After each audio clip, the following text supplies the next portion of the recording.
ఇవాళ మరి గౌరవ మాజీ మంత్రి శ్రీ కేటీఆర్ గారి జన్మదినం సందర్భంగా పార్టీ ఆఫీస్లో కేక్ కట్ చేసి మరికొన్ని పండ్ల పంపిణీ కార్యక్రమం కూడా చేపట్టడం జరిగింది.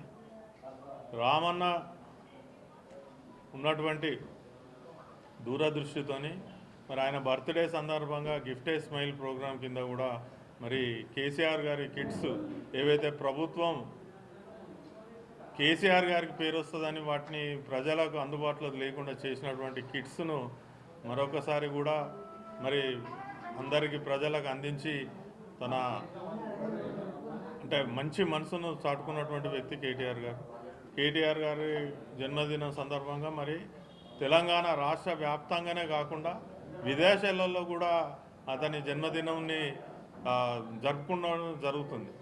దీన్ని బట్టి మరి కేటీఆర్ గారికి ఉన్నటువంటి ఫాలోయింగ్ కానీ ఆయన మంచితనమే అనుకోండి, ఆయన చేసే మంచి పనులకే ఇంత పెద్ద ఫాలోయింగ్ రావడం జరుగుతుంది. మేము అందరం కూడా మరి మనసు పూర్తిగా నిండు నూరేళ్ళు ఆయురాయుషతో ఆరోగ్యాలతో ఉండాలని కోరుకుంటున్నాం.